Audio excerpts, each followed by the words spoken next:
treliça e a videira. O tema que eu gostaria de trabalhar com os irmãos nesta manhã é servos segundo o coração de Deus. E uma frase, um subtema para nós começarmos essa caminhada nesta manhã é que a maneira como nós servimos, principalmente ao Senhor, a maneira como nós servimos uns aos outros, diz muito sobre o quanto nós amamos ao Senhor. A maneira como nós servimos a Deus uns aos outros diz muito sobre o quanto nós amamos ao Senhor. Quando nós falamos sobre voluntariado, quando nós falamos sobre serviço, nós rapidamente olhamos ali no dicionário e a palavra voluntariado, serviço, significa alguém que se dedica a alguma coisa sem ter a obrigação de o fazer. Alguém que se dedica, alguém que trabalha muito para fazer algo sem ter essa obrigação, necessariamente obrigado a fazer tal coisa. E essa pessoa, ela é motivada por uma vontade própria, um desejo de ajudar, um desejo de servir. É um conjunto de pessoas que trabalham voluntariamente, por vontade própria, especialmente aquelas que muitas vezes não recebem nada pelo serviço que prestam. Quando estamos pensando sobre serviço, voluntariado, e esse tema, a treliça e a videira, é um tema extremamente importante para os nossos dias. Pode passar o próximo slide. É o próprio livro que nós estamos estudando, alguns insights, algumas reflexões sobre este livro, que já foi falado aqui nas outras aulas. É muito importante nós não somente começarmos o ano falando sobre esta questão do serviço, como algo extremamente importante para nos direcionar como igreja, como discípulos de Cristo Jesus. Porque se nós não sabemos a missão de Deus, se nós colocamos tudo num pacote só e renomeamos como tudo é missão de Deus, então na verdade nada é missão. Se nós pensarmos que tudo é igreja, nada é igreja. Então é bom nós refletirmos sobre o que é a experiência cristã no serviço comunitário. É importante nós reavaliarmos os nossos conceitos e os nossos significados sobre o que é discipulado, sobre o que é o amor ao próximo e, sobretudo, qual é a nossa missão como cristãos. Eu e você, chamados para pregar o Evangelho, chamados para servir ao Senhor com a nossa vida. E eu gostaria então de meditar com os irmãos no texto de Mateus, capítulo 25, dos versículos 14 ao 30. Mateus 25, 14 ao 30.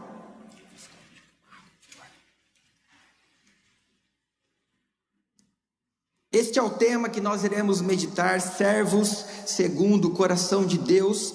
E o nosso objetivo nesta manhã é que cada um de nós entendamos as bases fundamentais do serviço cristão, entender um pouco mais sobre uma palavra que nós precisamos resgatar em nossos ambientes, que é a mordomia evangélica, de como nós podemos nos tornar verdadeiros discípulos de Jesus. E meus irmãos, o que o nosso mestre deseja é que nós sejamos servos segundo o seu coração. Por isso, eu separei então esse texto que falou ao meu coração, Mateus 25, do 14 ao 30. Uma parábola que nós iremos ler e nós iremos pensar expositivamente nesse texto. Uma parábola dos talentos ilustra uma grande tragédia a princípio, de uma oportunidade desperdiçada. O homem que sai, ele representa Cristo, mestre, e os servos representam eu e você, crentes, professos, aos quais são dados diferentes níveis de responsabilidades. O que se exige, de acordo com esta parábola, é a fidelidade, mas a parábola sugere também que todos os que são fiéis, eles serão frutíferos. É isso que se espera desses servos, à medida que eles vão trabalhando com fidelidade, que eles possam desempenhar os seus dons, frutificar para a glória do Senhor, e essa pessoa infrutífera é desmascarada também, de acordo com as suas atitudes, de acordo com uma vida que será totalmente destruída no final desta parábola. Não sei se você já leu, se você já estudou. Por isso eu gostaria então, para começarmos, pensarmos em 3 estágios do discípulo de Cristo. 3 estágios do discípulo de Cristo. E o primeiro deles é a responsabilidade do discípulo. Veja comigo o versículo 14. O reino dos céus também pode ser ilustrado com a história de um homem que estava para fazer uma longa viagem. Ele reuniu seus servos e lhe confiou o seu dinheiro. A primeira lição, o primeiro cenário que nós vemos nessa parábola é que o voluntariado, o serviço, é acerca da responsabilidade. Ou seja, tudo o que eu e você recebemos de Deus nos foi dado e definido pelas próprias mãos do Criador. Ele nos confiou a responsabilidade de sermos os seus discípulos, de pregarmos o Evangelho a toda criatura, algo que Ele não confiou aos anjos, às outras criaturas, mas nos confiou a mim e a você. E essa história narrada pelo próprio Jesus, ela ilustra um Senhor que foi viajar e deixou os seus bens, deixou o seu patrimônio, deixou as suas riquezas nas mãos dos seus servos. Este é o início desta parábola, que tem tanto a nos ensinar acerca do discipulado cristão. E quando nós olhamos aqui essa história, as responsabilidades que são chamadas aqui de talento, que na verdade se refere a uma habilidade, uma capacidade natural, um serviço, um dom. Muitas vezes nós temos essa compreensão do que seria esse talento, né? Para quem gosta de chocolate, por exemplo, já está pensando naquele chocolate talento, né? Alguma coisa assim, mas não. Quando nós olhamos no contexto do Novo Testamento, o talento, na verdade, era uma unidade de medida. Ao que tudo se indica, era equivalente a mais ou menos 30 quilos de prata, ao mesmo tempo que era equivalente a 6.000 denários romanos, ou também dracmas gregas. São apenas algumas informações que talvez para você não seja tão útil assim, mas é só para a gente se localizar melhor no que seria esse talento, uma unidade de medida. Não era então uma moeda específica, mas estava relacionado ao poder aquisitivo. Então esse grande mestre, esse grande senhor, ele sai em uma longa viagem e ele deixa então os seus bens, as suas riquezas, justamente nas mãos destes servos. E quando nós olhamos aqui esse primeiro cenário de um grande viajante que sai e deixa as suas riquezas, existe aqui 2 princípios diferentes. O primeiro princípio é a questão da generosidade. Olha só novamente o versículo 14, principalmente o final. O reino dos céus também pode ser ilustrado com a história de um homem que estava para fazer uma longa viagem. Ele reuniu seus servos e lhes confiou o seu dinheiro. Meus irmãos, o nosso Senhor, Ele é generoso. O nosso Senhor é muito mais generoso do que nós podemos imaginar. Este Senhor, Ele confiou os seus bens aos seus servos. Ele tinha uma confiança, Ele depositou os seus bens, a sua maior riqueza, para que esses servos pudessem administrar, para que estes servos pudessem cuidar desse patrimônio. Deus é generoso, ainda que não precise de nós, em sua infinita graça e bondade, Ele nos delega diversas responsabilidades. Contudo, nunca devemos nos esquecer que tudo que nos é dado pertence a Ele. Por isso, então, todo voluntariado, todo serviço, tudo que nós prestamos a Deus, tudo que nós fazemos uns aos outros, é em benefício, é em resposta de gratidão a tudo aquilo que nós estamos recebendo do Senhor.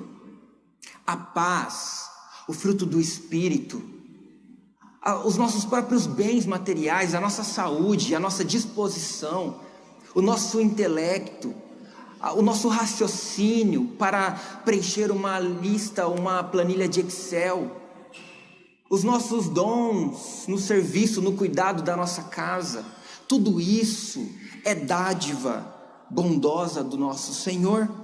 E nós vemos também a capacidade, aquilo que Ele entrega proporcional aos seus servos. Veja o versículo 15: dividindo de forma proporcional a capacidade deles. Ao primeiro entregou 5 talentos, ao segundo 2 talentos, e ao último 1 só talento. Então ele foi viajar. Além do nosso Deus ser generoso, ao ponto de entregar os seus bens, as suas riquezas, em confiança aos seus servos, Ele também distribui de acordo com as capacidades de cada um. Ele não nos dá além daquilo que nós podemos suportar. Ele conhece o nosso coração, Ele sabe das nossas fraquezas, Ele sabe dos nossos limites. Ele não coloca um fardo pesado, um jugo pesado sobre nós, mas Ele conhece a tal ponto de nos entregar aquilo que está na nossa capacidade. E foi isso que Ele fez com seus servos. 3 servos. Do primeiro Ele entrega 5 talentos, uma capacidade grande. No segundo servo Ele entrega apenas 2 talentos. E no último, no terceiro, Ele entrega apenas 1 talento. E esta segunda lição é sobre proporcionalidade. O Senhor distribui generosamente, mas generosidade significa necessariamente igualdade.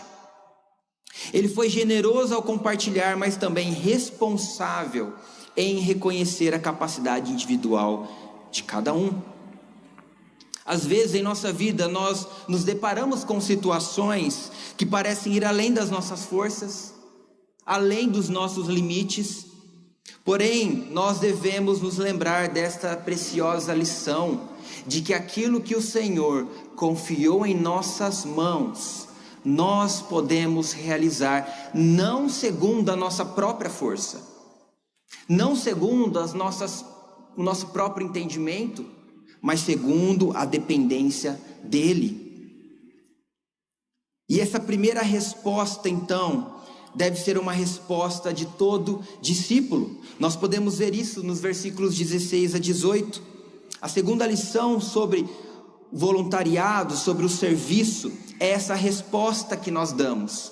Uma vez que Deus nos confiou os seus bens, uma vez que Deus confiou a sua obra para nós realizarmos nesse mundo, é necessário uma resposta ao nosso Senhor. E veja aí o versículo 16. Nós podemos responder de 2 formas diferentes a esse serviço. Nós podemos responder de uma forma diligente, porque por vezes não nos cabe decidir as responsabilidades que recebemos.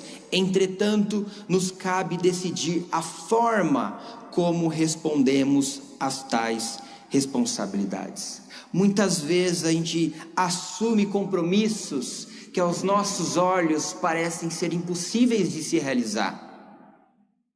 Sim, deixa eu abrir um parênteses, pode ser que a gente acaba esquecendo de muitas vezes dizer um não, mas aquilo que nós podemos realizar, nós temos que ter este entendimento, de que se uma vez que nós podemos, se nós temos esses dons, e se nós temos um coração ensinável, Essa semana eu vi um Reels lá no Instagram que justamente falava sobre isso. O assunto ali era sobre música, mas isso pode ser para todos os ministérios, para todas as áreas da vida.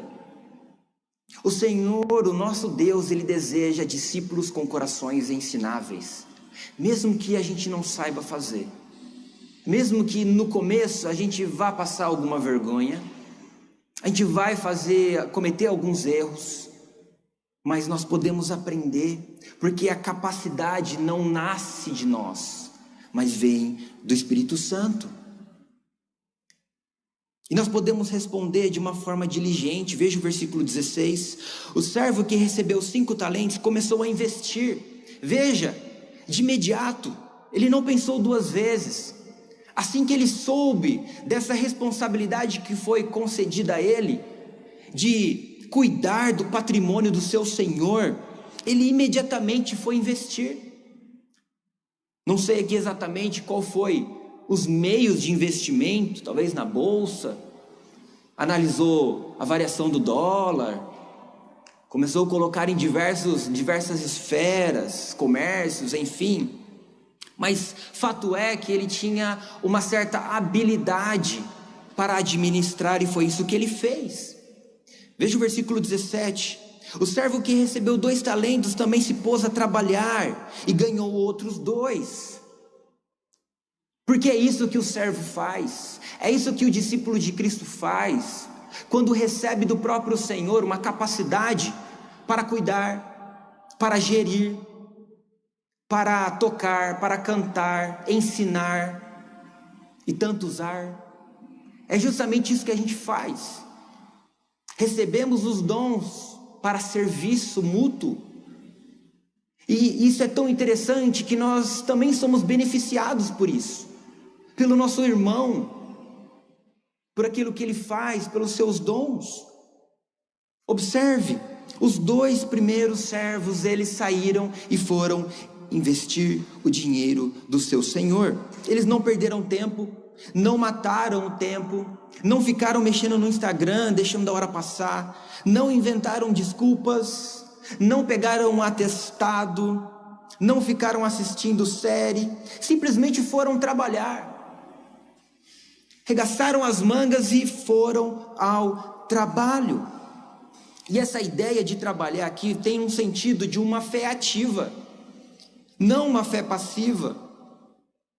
Eles não investiram numa instituição financeira e simplesmente ficaram de braços cruzados. O texto nos diz que eles se colocaram ao trabalho. Eles foram até o trabalho e realizaram este trabalho. Lucraram, multiplicando, se desenvolvendo de forma diligente, justamente como uma resposta daquilo que foi confiado às suas mãos. E isso, meus irmãos, é trocar o consumir pelo servir. E como nós precisamos entender isso? Como nós temos uma mente muitas vezes humanista, uma mente muitas vezes que apenas está acostumado em fazer algo e receber em troca. E se eu não gosto disso, eu mudo. Não gostei dessa música, eu vou para uma outra igreja. Não gostei desse tal de Patrick, eu nem conheço, vou para uma outra pregação. E a gente vai trocando e customizando as nossas preferências em prol da rejeição do verdadeiro evangelho, em prol de descartar aquilo que muitas vezes pode ser bom, proveitoso, sadio para a nossa vida. E nós podemos também responder de uma forma negligente. Versículo 18: mas o servo que recebeu um talento cavou um buraco no chão e ali escondeu o dinheiro de seu senhor. E aqui talvez eu abriria um parênteses, seria melhor ele também se esconder nesse buraco, porque ele mancha o nome de servo, ele mancha a responsabilidade que foi concedida a ele, porque esse terceiro servo, ele não teve essa mesma resposta do que os outros 2, muito pelo contrário.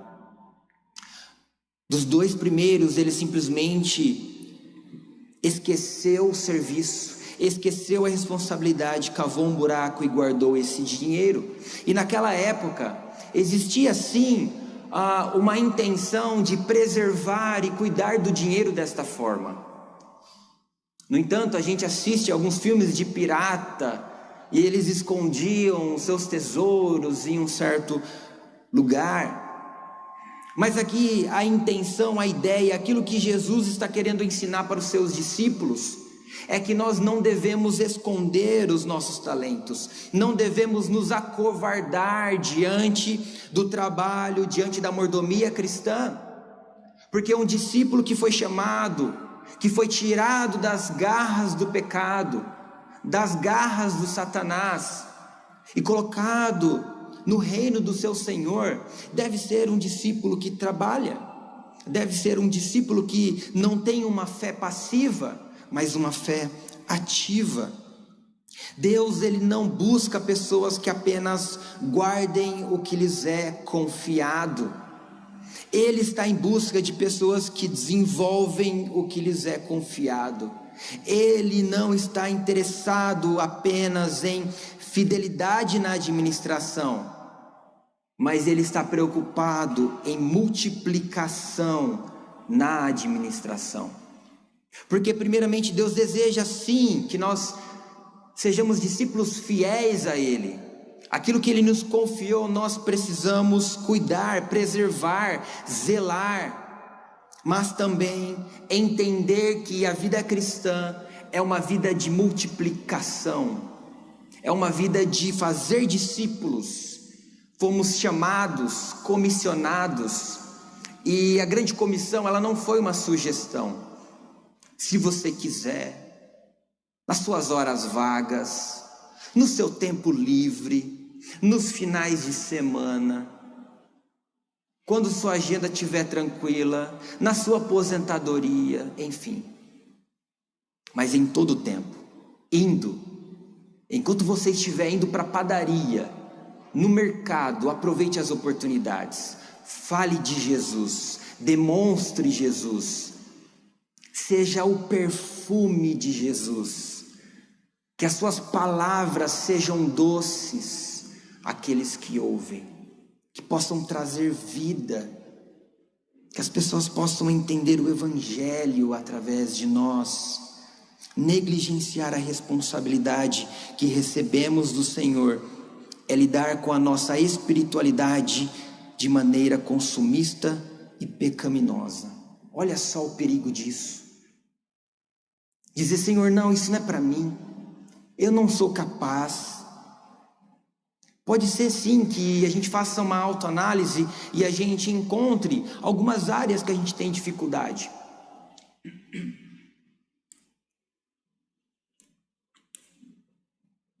Algumas áreas que a gente possa encontrar uma certa limitação, mas muitas vezes a gente usa isso como uma muleta, como uma desculpa esfarrapada para não servir ao Senhor com aquilo que Ele nos confiou.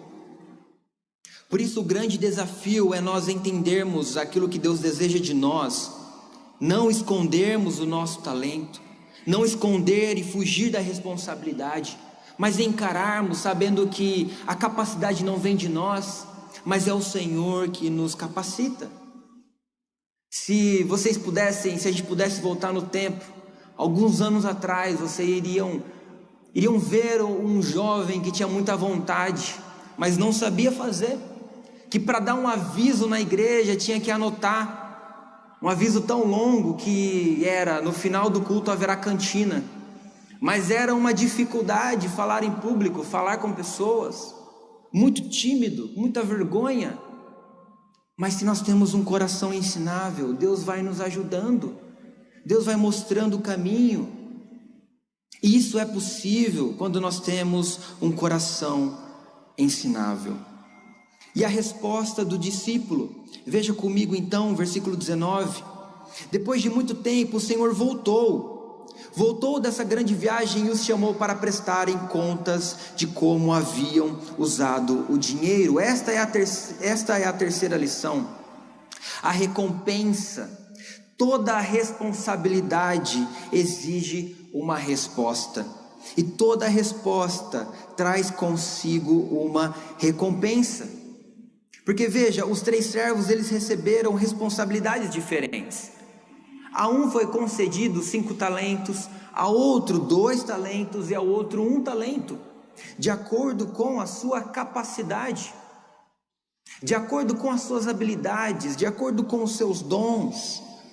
Mas em um certo momento, esse senhor, ele volta dessa grande viagem, e ele marca um horário, marca ali uma reunião, e agora é o momento de prestar contas. E aí, o que vocês fizeram com as responsabilidades que eu dei para vocês? Versículo 19, ele voltou para prestar contas do seu dinheiro. E essa ideia aqui de recompensa nos lembra de que o mesmo Senhor que delega é também aquele que pede contas. O mesmo Senhor que distribui é também aquele que vai avaliar aquilo que nós fazemos.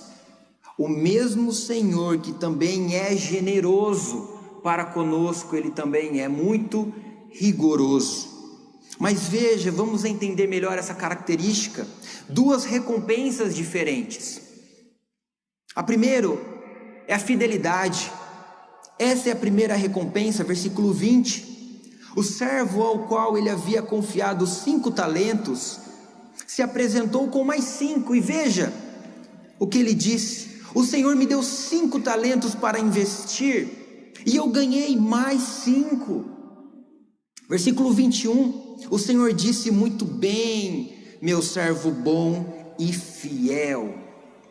Você foi fiel na administração dessa quantia pequena, e agora lhe darei muitas outras responsabilidades. Venha celebrar comigo. Talvez a nossa resposta aqui, o que nós gostaríamos de ouvir é: muito bem, servo bom e fiel, chega de responsabilidade por hoje, vai tirar as suas férias lá no Havaí, vá descansar. Mas é algo interessante que o seu Senhor, ele diz: agora eu lhe darei outras responsabilidades. Eu farei com que você se beneficie do próprio serviço que você presta a mim. Porque o serviço, meus irmãos, é muito melhor você dar do que você receber. E a gente muitas vezes não tem compreensão daquilo que Deus está fazendo através de nós. Ontem mesmo, no culto da Jubacel, ali na Igreja Batista das Nações, culto de encerramento, foi tão maravilhoso ali, tão bonito. E aí depois que o pessoal chamou ali alguns líderes, eu nem fazia muito parte ali, mas eu fui chamado, fiquei ali no cantinho, e ver todos aqueles jovens e adolescentes, como é algo maravilhoso. Saber que ali eles estão ouvindo do Evangelho, sabendo que ali eles têm uma comunidade, uma família de fé, onde eles podem se apoiar, onde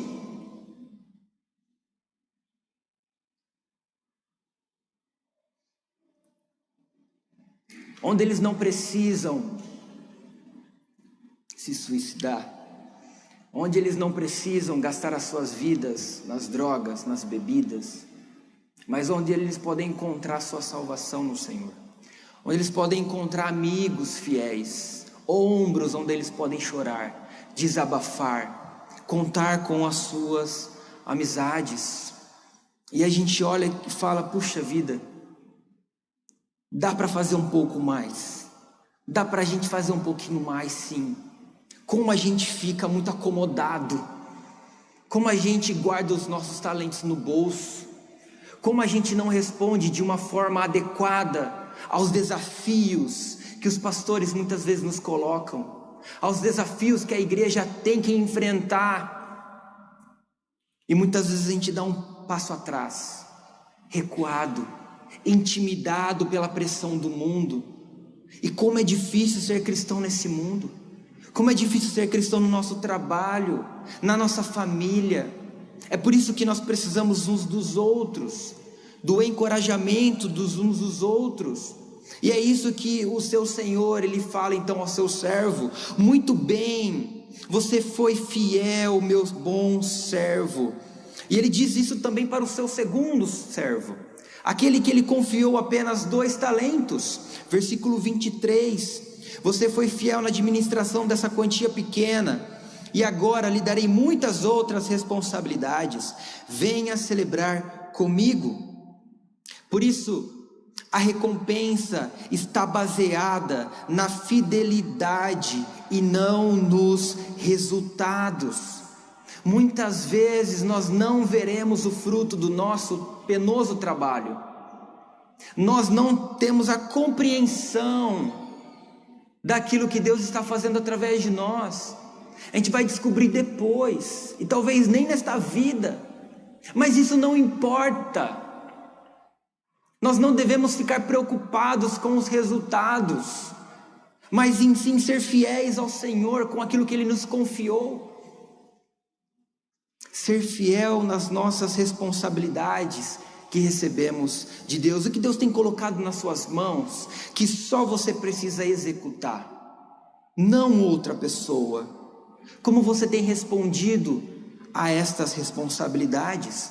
De uma forma fiel ou de uma certa forma infiel?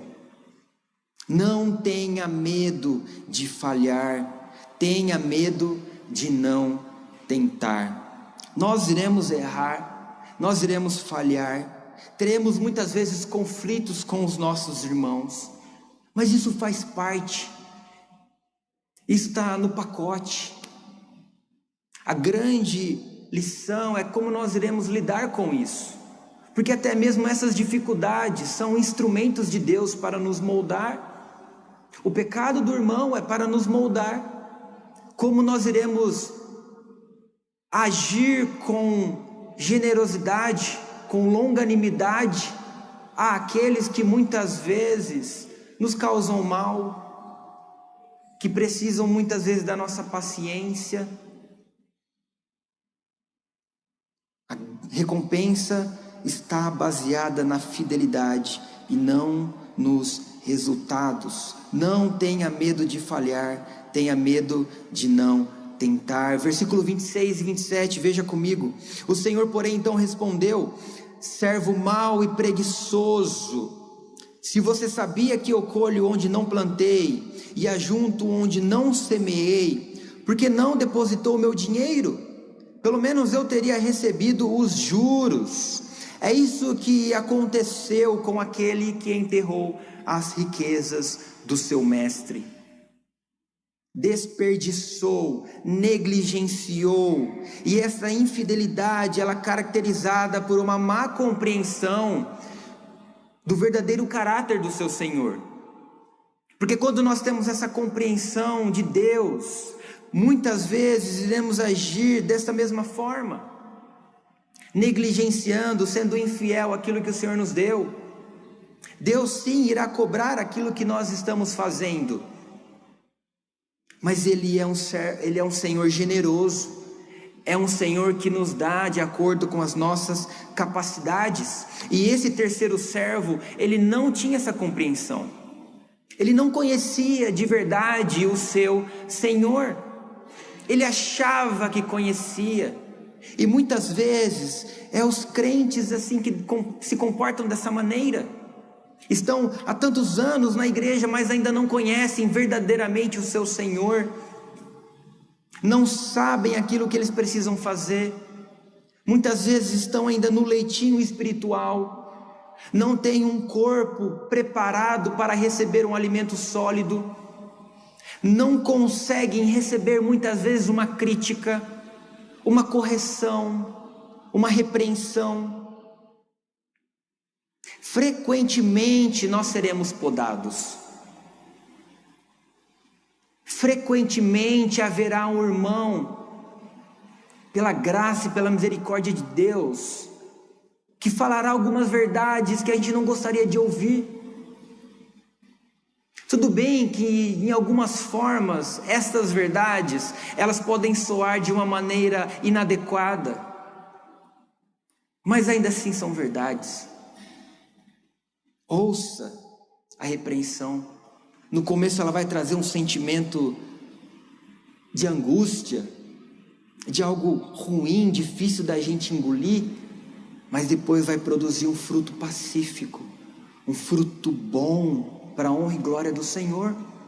Como nós seremos moldados, como Deus vai nos moldar, quebrar aquelas arestas, lapidar, sem esses desgastes. Faz parte da vida cristã. É dessa forma que a gente vai crescer em maturidade. Por isso, não desperdice as podas, as correções. Elas são para o nosso bem. E esse terceiro servo, então, ele foi mau, preguiçoso. Ele deixou de fazer a vontade do Senhor para fazer a sua própria vontade. Versículo 24. Por último, o servo que havia recebido um talento veio e disse: eu sabia que o Senhor é um homem severo, que colhe onde não plantou e ajunta onde não semeou. Tive medo de perder o seu dinheiro, por isso o escondi na terra. Aqui está ele. Aqui está aquilo que o Senhor me confiou, um talento que era seu, estou te devolvendo. Versículo 26.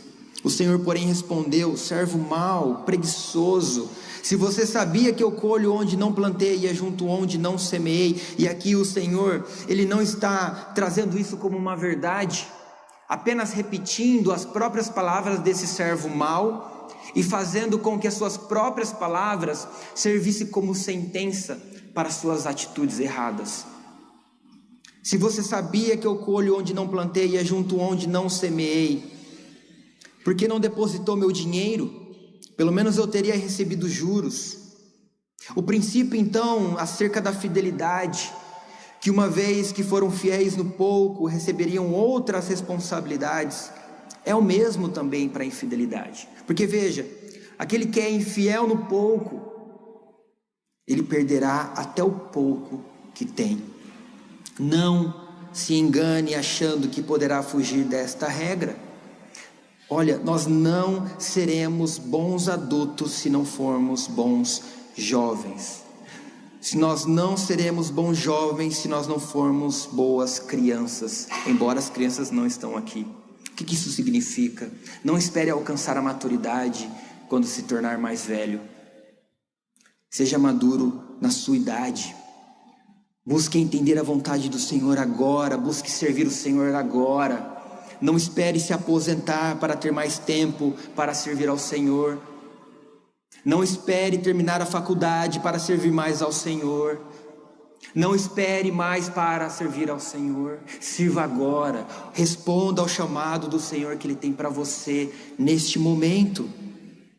Versículo 28. Em seguida então ordenou: tirem o dinheiro deste servo e deem ao que tem os 10 talentos.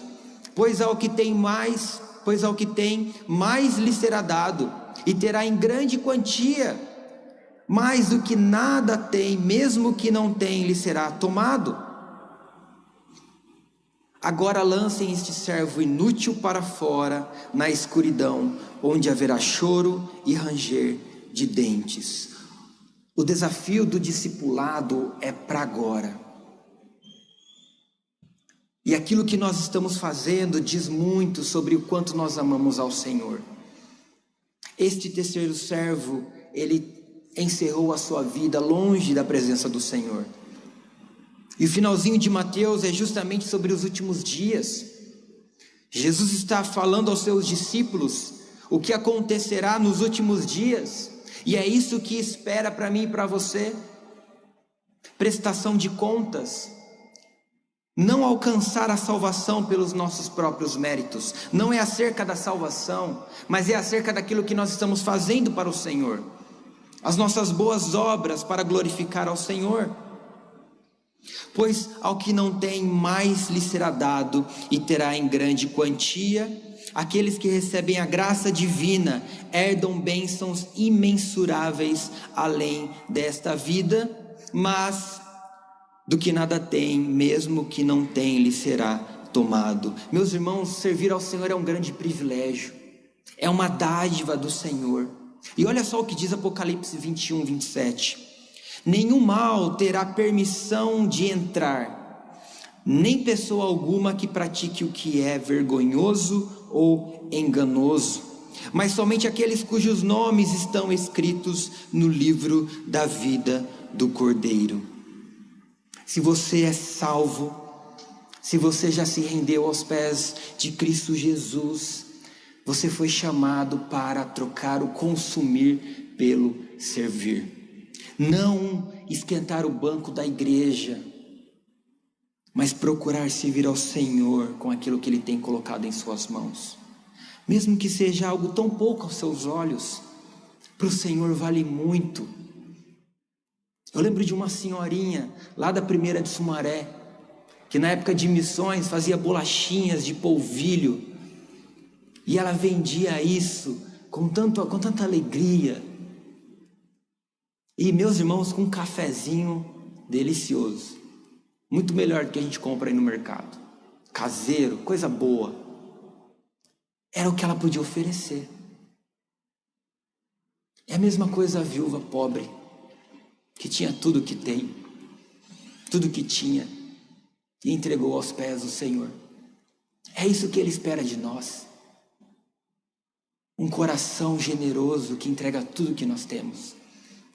Quando nós olhamos em Levítico, Deus está ensinando para o seu povo acerca da lei, acerca de algumas responsabilidades, daquilo que é puro, daquilo que é impuro, os rituais de purificação, aquilo que o povo deveria fazer ao Senhor. E aí quando Deus fala sobre o sacrifício, sobre as ofertas, Ele chega para o povo e fala: olha, se você tem grana, se você é empresário, CEO, dono de empresa, assim, se tem condições, traga, parafraseando, tá, meus irmãos? Traga um boi em oferta ao Senhor. Um boi bem gordo, bastante carne. Os gaúchos estão felizes aí, né? Traga aí um grande boi ao Senhor. Se você não é tão assim, mas se você ainda tem condições, está na classe média aí, traga aí um carneiro em oferta ao Senhor. Mas se você não tem condições, traga 2 pombinhas ao Senhor. Oferte, entregue a Ele. Se você está abaixo da linha da pobreza, se você não tem essas condições, pega um pouquinho de farinha, mistura com um pouquinho de azeite, prepara e vem entregar ao Senhor. O que Ele está querendo ensinar para o povo de Israel naquela época e o que Ele tem nos ensinar hoje? Que Deus não está preocupado com o valor monetário da nossa oferta. Ele está preocupado com o nosso coração. Ele está preocupado com aquilo que nós oferecemos de forma generosa. Ele quer o nosso coração. Ele não quer o nosso dinheiro. Isso vai ser consequência. Um coração ensinável, um coração de servo, é um coração generoso. É um coração que pega as responsabilidades que recebeu e multiplica. E presta contas de forma alegre, porque ele sabe que aquilo que ele multiplicou não veio das suas próprias capacidades, mas veio do próprio Senhor. Qual é a nossa resposta em relação a isso? Efésios 2:10 diz: pois somos feitura dele, criados em Cristo Jesus para as boas obras, as quais Deus de antemão preparou para que andássemos nela. O fruto do Espírito e os frutos das boas obras não são meio para a salvação, são evidências reais de uma vida restaurada e lavada pelo sangue do Cordeiro. Quando nós olhamos esse texto, nós podemos meditar em João 10:18, que Jesus diz: ninguém tira de mim a vida, mas eu a mesma dou. Tenho autoridade para entregá-la e também para tomá-la de volta, pois foi isso que meu Pai ordenou. Deus entregou tudo o que Ele tinha, o seu único Filho, para morrer em nosso lugar. Ele foi generoso e Ele entregou Jesus. Ele desceu do céu para uma manjedoura, para nos salvar. E Ele demonstrou o que é ser humilde em Filipenses 2. assumindo a forma de servo, vindo a este mundo para demonstrar aquilo que nós precisamos fazer: ser humildes, ser fiéis e ser servos segundo o coração de Deus. Vamos orar. Pai Santo, Pai querido, muito obrigado a Deus. Agradecemos por este momento, agradecemos por Tua palavra que fala ao nosso coração, que nos ensina, que nos repreende, que nos corrige, mas que sobretudo nos mostra a graça, que mostra o privilégio de pertencermos à Tua obra, ao Teu reino, e fazermos aquilo que o Senhor deseja para nós como igreja, como discípulos do Senhor. Nos ajude, ó Deus, em nossos momentos de fraqueza, nos ajude em nossos momentos de escassez, de necessidade. Fortalece a nossa fé para que a gente possa servir ao Senhor com alegria, para que a gente possa desempenhar os nossos dons, os nossos talentos, de acordo com a Tua vontade, sabendo que muitas vezes nós não veremos os resultados, mas o que importa é nós sermos fiéis ao Senhor, e assim podermos um dia ouvir do Senhor: muito bem, servo bom e fiel, foste fiel no pouco, sobre muito te colocarei, entra no gozo do teu Senhor.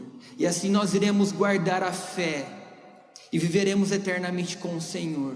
Muito obrigado a Deus pelo privilégio que temos de proclamar o teu evangelho, de sermos porta-vozes do Senhor a este mundo que carece tanto de esperança, de contentamento, de paz. Ó Deus, tem misericórdia de nós, perdoe os nossos pecados, perdoe as nossas falhas diante do Senhor.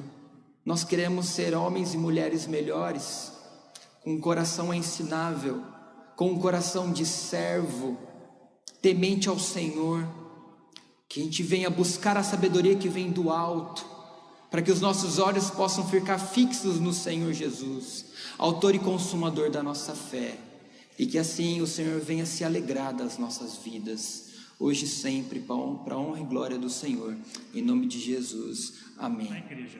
Amém. Eu vou conduzir a primeira pergunta então, para tirar a timidez do pessoal. Muito bem. O Patrick comentou bastante sobre o reino de Deus, ou sobre Deus não estar muito focado ou preocupado em resultado. Eu acredito que essa é uma preocupação muito humana. Às vezes nós importamos alguns conceitos aí de empresas, o Patrick também trabalha em empresa, tem coisas boas que vale a pena importar, mas essa busca absurda por resultado que o mundo nos força, ela é complicada quando se trata do contexto de igreja, porque a igreja, ela está mais preocupada, como o Patrick comentou, com o coração. E a pergunta que fica é: como é que eu, apesar de muitas pessoas trabalharem em empresa, como é que eu deixo essa visão do resultado lá na empresa e venho para a igreja com esse coração aberto para servir, sem pensar em resultado, sem pensar naquilo que Deus vai me oferecer? Primeiramente, a gente, na minha opinião, nós precisamos desconstruir essa ideia retributiva de que eu presto um serviço, portanto eu recebo um salário, né? Eu faço alguma coisa e recebo um elogio, eu faço algo e eu mereço algo em troca. Mas quando isso é o sistema da empresa, né? A gente é movido nesta avalanche para dar resultado, e se a gente não dar resultado, a gente é mandado embora muitas vezes, né? Para isso que a gente tem que prestar um bom serviço. Mas até mesmo isso pode ser algo prejudicial na empresa. Se a gente deixa de glorificar o Senhor com o nosso trabalho, o trabalho deixa de ser algo redundante em glórias ao Senhor e se torna um fim em si mesmo, conforme a gente viu até naquela palestra do irmão, né? Então assim, o nosso trabalho primeiramente é para glorificar ao Senhor. Se eu faço isso, eu vou fazer o melhor para prestar aquele serviço, né? E quando a gente sai desta linha do ambiente do trabalho e vai para a espiritualidade, a gente precisa desconstruir essas ideias. E a primeira que eu trago como sugestão é ressignificar o que é o discipulado, né? E essa é a proposta desse mês, entender o que é um discípulo. E quando a gente olha o que é um discípulo, nós estamos primeiramente vendo a imagem de um servo. É aquele que não espera receber nada em troca, porque nós somos alcançados pela graça de Deus. E que tudo que nós recebemos é em resposta àquilo que nós recebemos de Deus. Por isso, quando a gente olha nessa ótica, por esse prisma, a gente deixa então de querer sempre o resultado, de querer sempre esperar o número. E meus irmãos, isso é algo natural muitas vezes. Nós temos um coração que ainda corre em nossas veias o pecado. E muitas vezes eu confesso, eu olho ali os jovens e eu gostaria de ver a igreja cheia. A gente tem essa tendência de muitas vezes esperar isso. Mas quando a gente ressignifica e entende que, olha, a vida cristã é muito mais do que número, é muito mais do que pessoas entregando coisas, mas é o coração, é a vida sendo transformadas. A gente vai esquecendo essa ideia humanista que a gente herdou na história da humanidade, e a gente vai então olhando mais para a Bíblia e ressignificando essas ideias, né? Então o discipulado primeiramente é serviço a Deus, é entender que tudo que nós fazemos é em resposta de gratidão à salvação que não foi conquistada por nós, e por isso nós não podemos perdê-la, mas foi conquistada por Cristo Jesus na cruz do Calvário. Excelente, Patrick, muito obrigado. Você que está acompanhando isso em sua casa, no conforto do celular, nós estamos ao vivo, também escreva a sua pergunta aqui. Aqui presencialmente, alguém tem alguma pergunta? João Rafael está preparado aí com o microfone. Bom dia, irmãos. O Francisco falou sobre a empresa, dentro da empresa, a pessoa não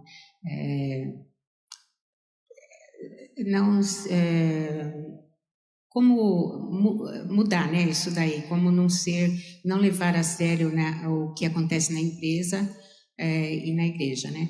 O que eu queria saber é o seguinte, mas dentro da empresa, se a pessoa realmente ela alcançar os resultados, ela chegar a se dedicar realmente, ela vai ser luz dentro da empresa. Então isso daí também vale como para as pessoas observarem ela ali, que ela é diferente.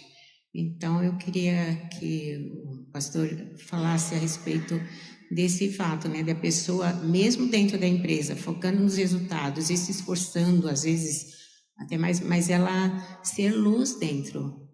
Amém. E ela sobressair desta forma, né, ela ser diferente e Deus fazer valer aquilo que ela representa ali dentro, né? Como servo do Senhor, dentro da empresa que ela trabalha, ou dentro da faculdade, ou dentro onde ela estiver, mesmo com os vizinhos, na sua região, na sua comunidade. Amém. Se me permite uma pequena clarificação e fica à vontade. Quando eu me refiro, irmã, à questão das empresas, né, eu totalmente de acordo com aquilo que a irmã fala, nós temos sim que ser luz ao nosso meio. Eu me refiro aos processos, muitas vezes não humanos, que as empresas acabam forçando alguns funcionários, algumas pessoas a passarem. Mas eu acho muito prudente isso que a irmã falou, até para eu fazer uma observação, para que fique mais claro, mas que quando eu me refiro a não trazer as coisas da empresa para dentro da igreja, é porque a empresa como um todo é muito focada em resultados, esse tipo de coisa. E quando nós trazemos isso para a igreja, nós deixamos a igreja um ambiente meramente profissional, né? Mas eu concordo plenamente com o que a irmã disse. Enquanto nós estivermos nas empresas, nas escolas, nós devemos ser luz, de fato, onde nós nos colocamos. Obrigado pela palavra, Patrick. Só mais uma observação, né? Isso é muito bom ter falado, porque senão a igreja, né, ela se comporta de uma maneira inadequada e não faz a missão que ela foi chamada para fazer, né? Então a igreja tem que estar se preocupado com pessoas, está preocupado em suprir as necessidades, né, que são várias, as demandas são várias, vários aconselhamentos, várias necessidades, pessoas que entram com o coração ferido, pessoas que não sabem quem são, uma crise de ansiedade, com depressão, com problemas de identidade. E muitas vezes as igrejas estão preocupadas em números, né, e se esquece de olhar para aquela pessoa e ver que é um ser humano que precisa ser cuidado, uma ovelha que precisa ser tratada, né? E se a gente não tem esse cuidado e esse olhar bíblico acerca dos membros, acerca do discipulado, a gente vai indo para esse lado né, de alcançar apenas objetivos, metas, e a gente se esquece do principal. Quando Jesus chama os seus discípulos, ele não estava preocupado exclusivamente com a multiplicação, mas ele os chama para perto de si. Então aprendam de mim que sou manso e humilde de coração, aprendam como eu faço as coisas, veja como eu demonstro as palavras, veja como as minhas atitudes. Isso foi consequência.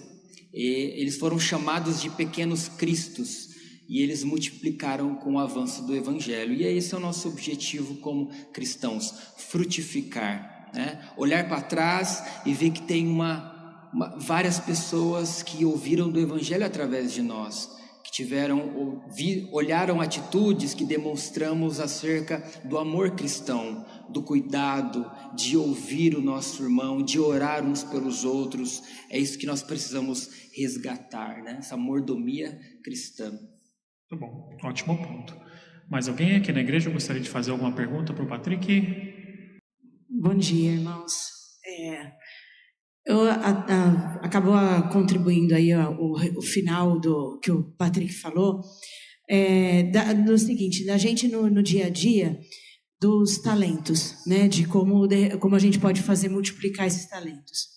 No trabalho ou na escola, seja onde for, nem sempre você vai falar de forma aberta, vai pegar a Bíblia, você vai fazer o discipulado, você vai fazer...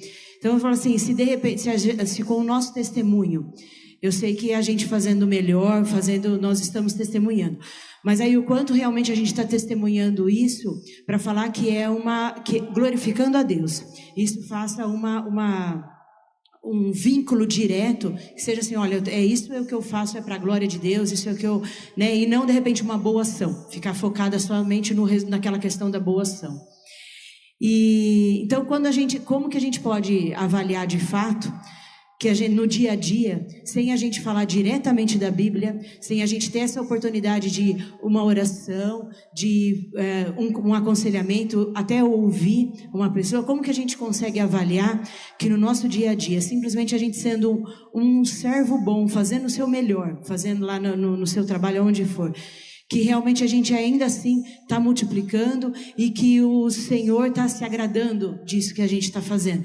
Quando parece assim, de repente, que está muito mais na questão de ações, né? E não você está realmente falando assim, ó, não, mas eu quero que a pessoa saiba que eu estou fazendo isso porque é no que eu acredito, eu estou querendo mostrar a Deus nas minhas ações. Eu quero que ela venha aos pés de Jesus através das minhas ações. Então, como que a gente poderia estar fazendo uma avaliação mais prática de que realmente eu estou colocando no meu dia a dia os meus dons, eu estou fazendo multiplicar? Muito bom essa pergunta.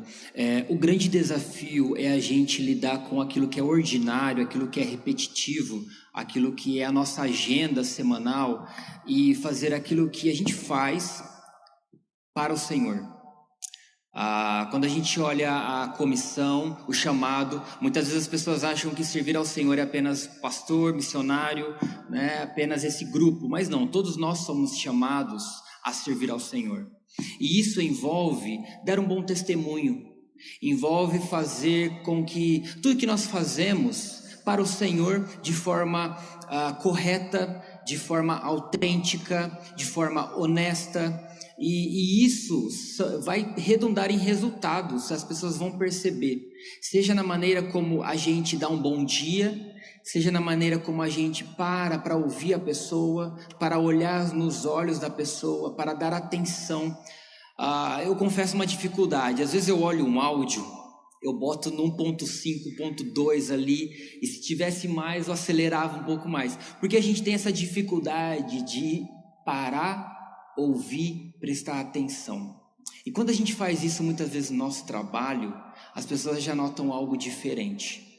Simplesmente a gente ouvir. É lógico que às vezes não dá tempo, a gente foi chamado para trabalhar, não para ficar conversando, né? Mas nos momentos de pausa, isso é importante. Por que eu digo isso? Porque foi dessa forma que um grande amigo meu, ele conheceu ao Senhor verdadeiramente. Foi em algumas conversas de corredor, de café, onde eu pude conversar, perguntar, e aí, como que foi o final de semana? E às vezes ele traz alguma coisa, e aí eu vou ouvindo dele, e aí eu percebo algumas dificuldades, e aí é onde eu entro com o evangelho. Seja um versículo, seja eu posso orar por você, eu posso conversar com você melhor depois, a gente está um pouco corrido, mas de modo geral é sermos honestos. Eu gosto de um exemplo também do Tim Keller, onde ele fala que uma das meninas ali, uma moça, ela não era cristã e ela trabalhava muito. E tudo que ela fazia de bom não tinha nenhuma resposta positiva. O chefe dela não elogiava ela. O chefe não falava nada de bom para ela, mas simplesmente ganhava os méritos no lugar dela. Mas quando ela fazia algo errado, e aí despejava um sermão nela, né? E aí ela diz assim, olha, eu sempre vivi dessa forma no meu trabalho, mas de uma certa forma ela conheceu um chefe que era cristão, e aí ele agiu de maneira diferente. Ela tinha feito algo bom, positivo no seu trabalho, e aí depois ele falou, olha, parabéns. E aí no meio de uma reunião ele disse, olha, esse resultado, aquilo que a gente está tendo como proveito é por conta desta funcionária. E depois ela chega e pergunta, olha, mas todas as pessoas que eu conversei sempre agiram de forma diferente, por que você age dessa forma? E aí é onde ele pôde usar o evangelho, olha, eu sou cristão, eu sou de igreja tal, e aí onde você vai tendo aberturas. Então eu sempre digo, aproveite as oportunidades. As pessoas estão abrindo o coração frequentemente, então são nesses momentos onde, além dos nossos dons, além daquilo que nós estamos fazendo, são oportunidades de nós falarmos do amor cristão, né? Muitas pessoas falam, viva a vida cristã, seja um cristão, se precisar use palavras. Eu acho que, dependendo do contexto, isso é uma baita mentira de Satanás, e na verdade é uma muleta para nós escondermos a nossa timidez, a nossa vergonha. Mas o evangelho deve ser proclamado, deve ser falado, deve ser dito. A fé vem pelo caractere, não, vem pelo ouvir. A fé vem pela imagem. Sim, a imagem conta muito, né? Aquilo que nós fazemos, demonstramos, deve ser compatível com a fé que nós professamos, mas sobretudo é aquilo que nós dizemos, é acerca daquilo que Deus fez em nós, é acerca do evangelho, que aquilo que Cristo fez na cruz, e aí aproveitar essas oportunidades, né? São esses dons. Mas eu não sei falar, decora João 3,16, fala esse versículo e deixa o Espírito Santo te usar. Desde uma pessoa analfabeta até um doutor, Deus vai usar, porque o Espírito Santo é o mesmo. Amém. Se me permite um rápido complemento, irmã, eu acredito que aquilo que eu fui alcançado dessa forma.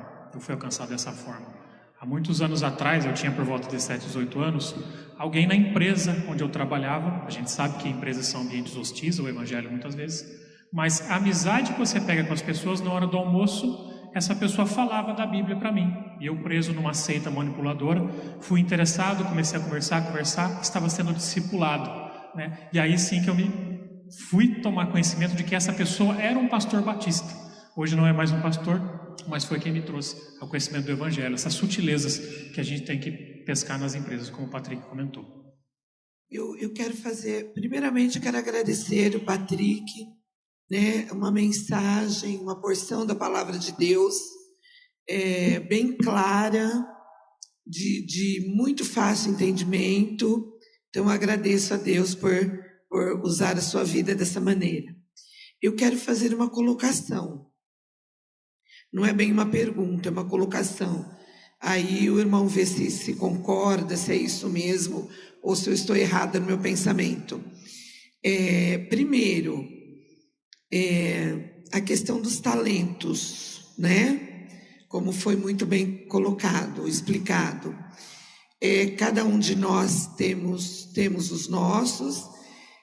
Primeiramente, se não descobrimos ainda, é importante pedir a Deus para nos mostrar, né? Qual é o nosso? Pedimos e Ele vai mostrar. Graças a Deus, os talentos são diferentes, né? É necessário que sejam diferentes. Por experiência própria, Quantas vezes eu tremi ali em cima, e às vezes ainda tremo, né? Mas sempre pedindo a ajuda de Deus para me capacitar, para me usar, para que os surdos entendam, né? O objetivo é glorificar Deus e que os surdos me entendam a mensagem que está sendo passada. O que eu sempre falo para minhas filhas em casa e para os meus alunos, eu dou aula para crianças bem pequenas. Muitas crianças são estimuladas em casa, outras não. Tem criança que chora no começo do ano. Eu não sei fazer nada. Eu não sei, professora. Tem criança que não sabe pegar corretamente no lápis. Mas eu falo, você está aqui para aprender. E a gente aprende fazendo. Mesma coisa eu falo para minhas filhas. A gente aprende a cozinhar, a lavar, fazendo. Não é de ouvir. E eu penso que os dons a gente aperfeiçoa também fazendo. Pedindo a orientação de Deus, pedindo ajuda e fazendo. E outra colocação que eu quero fazer quanto a evangelizar, a ter Cristo diariamente nas nossas vidas. Eu vou compartilhar uma experiência minha. Eu gosto muito de andar com folhetos no carro, com revistas antigas de estudo aqui da igreja, que nós estudamos em classes de casais e senhoras, pontos salientes, aqueles antigos. Minha mãe tem um monte. Eu coloco tudo numa sacolinha, ele vai no carro comigo. Para um sinaleiro, paro em algum lugar, eu entrego e falo de Deus. Muitos aceitam, muitos rejeitam. Eu não quero esse Cristo. Ok, eu estou fazendo a minha parte. Estou te oferecendo. Eu tenho uma experiência muito marcante com pontos salientes, que não dá tempo de contar agora. Talvez uma outra oportunidade eu conte, né? Eu testemunho para a igreja. É a nossa maneira de falar de Deus, né? Cada um busque um meio, busque uma maneira que com certeza Deus capacita todos, porque Ele não nos deu um espírito de temor, mas de coragem, né? E que Deus nos abençoe. Amém. Acho que o testemunho da irmã é bem-vindo, né? O Gilberto tem feito alguns vídeos testemunho aí. Acho que vale a pena gravar e passar para o Gilberto. A gente tem reproduzido. Vamos comentar. Eu cresci na igreja batista desde os 2 anos de idade. Eu sou da época que a gente fazia evangelismo no domingo, primeiro domingo do mês. Fazia às vezes um almoço na igreja, ou almoçava em casa depois, ia às 2h da tarde, num sol de meu Deus. E aí a gente ia com violão, folhetos, mas a gente ia feliz nas ruas, entregava. Às vezes as pessoas olhavam assim, não quero esse folheto, não me interessa isso, não quero saber de Deus. E aí eu lembro que eu era pequeno, eu ficava chateado. Falava, puxa vida, né? A pessoa, né, nem deu um bom dia, uma boa tarde, assim. E aí eu ouvi de um certo pastor, aquele que pregou, aquele que tem um trabalho muito bonito, Vida Total da Igreja. Ele tem um trabalho com os americanos também, eu esqueci, Odilon, acho que Pereira, se eu não me engano.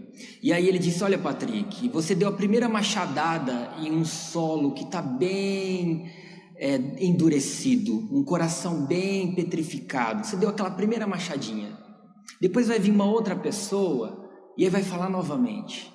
Depois Deus vai usar uma outra pessoa e vai falar novamente, até que esse coração venha a ser quebrantado pelo poder do Espírito Santo. Então, Deus vai nos usar de formas que a gente nem imagina, e a gente não deve se preocupar se a pessoa vai nos receber bem, né? Tudo bem que existe uns crentes que é bem chato, né? Que insiste. A gente tem que ter moderação, deve ter a sabedoria de Deus, até onde a gente deve ir.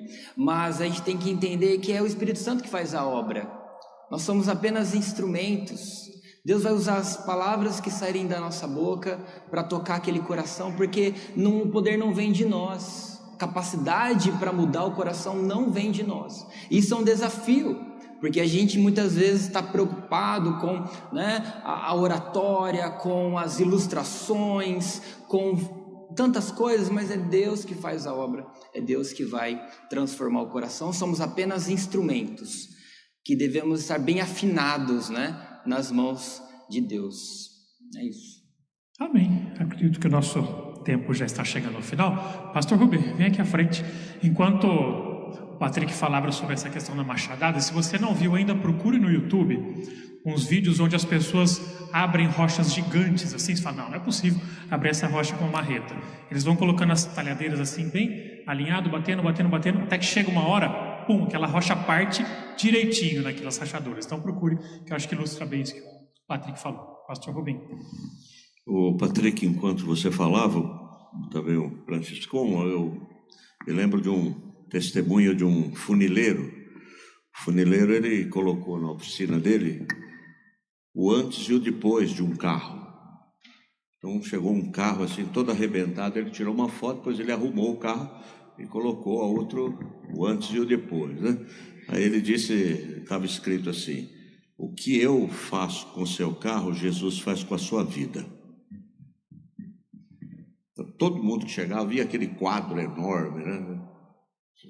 E aí era a oportunidade dele falar que Jesus é o funileiro, é o carpinteiro, é o médico, é o engenheiro. Mas o grande desafio nosso, irmãos, é fazer tudo que venhamos a fazer com excelência. Onde você estiver, seu trabalho, seus relacionamentos, qualquer lugar, se você fizer com excelência, alguém vai ser atraído por isso. Você faz bem feito, não é? E esse é o melhor testemunho que eu e você podemos dar para as pessoas, né? Elas olham para nós, uma coisa diferente aí, né? O cara não faz a coisa muito bem feita, não é? Obrigado, Patrick. Mas o nosso trabalho, irmãos, o que a gente pode dizer daquela pessoa que trabalha e os resultados demoram a vir? Gente, como você falou, isso pode nem ser visto por nós, né? Alguém é quem vai testemunhar esse milagre. Mas é interessante quando os discípulos estão voltando e dão relatório para Jesus, não é? Lucas 10, dizendo assim: rapaz, a campanha missionária foi um show. Teve gente se convertendo, gente foi liberta, cura. A campanha foi extraordinária. E aí Jesus diz assim: fica alegre por isso não, porque tem campanha que não vai dar nada certo. Tem dia que não vai dar nada certo. Mas se alegre porque o nome de vocês está escrito no livro da vida. Irmãos, quando você encontra alguém dizendo assim: já fiz muito no reino de Deus, nós não fizemos nada, porque o nosso nome, nós já recebemos a recompensa. A recompensa já nos foi dada. Não tem, eu vou fazer isso e vou fazer aquilo, ou não vou fazer isso, não vou fazer aquilo. O nome já foi escrito no livro da vida. Quer completar aí? Um tempo depois que eu tinha chegado ao culto, eu desci ali, fui tomar uma água rapidinho, e aí estava subindo uma irmã, que agora eu esqueci o nome, e eu dei uma caçada aqui, eu acho que ela não está aqui. Mas essa irmã, ela falou: nossa, eu descobri que a gente é parente. Eu falei: é mesmo, irmã? Não sabia que a gente era parente assim. Aí ela: eu sou parente da Martinha, da Meralene. Eu falei: Meralene? Essa Meralene foi quem pregou o evangelho para minha mãe. E a minha mãe se converteu quando eu tinha 2 anos de idade. E a partir disso, ela foi me levando para a igreja. Então, assim, a gente não tem ideia de o que vai acontecer se a gente falar do evangelho de Deus, mas os frutos virão. Então, ela pregou o evangelho, a Meralene falou para minha mãe me levou para a igreja, nos caminhos do Senhor, e meu pai, desviado, não queria saber de Deus, mas desde pequeno ensinando acerca do amor do Senhor. Então, veja, algo que aconteceu lá atrás, numa conversa de corredor, a gente descobre essas cristocidências, né? De como que o evangelho alcança regiões, pessoas que a gente não faz ideia, mas que depois a gente vai descobrindo. E mesmo se a gente não venha descobrir, o que importa é falar de Jesus e ver as vidas sendo transformadas. Isso não tem preço. Isso faz com que os nossos olhos brilhem, que o nosso coração se enche de alegria. É como eu disse ontem, ver aquela molecada ali da Jubacel é algo emocionante. É ver ali meninos e meninas se rendendo a Cristo Jesus. E esse é o desafio. dar continuidade a esta geração que carece tanto do Evangelho, que não quer saber de Deus, que vive as suas vidas egocêntricas, longe da vontade do Senhor, mas que pode ser alcançado não pelo nosso próprio poder, mas pelo poder do Espírito Santo de Deus. E a gente crê nisso. E a Igreja de Deus precisa crer nisso com toda a convicção e pregar, abrir a boca e pregar.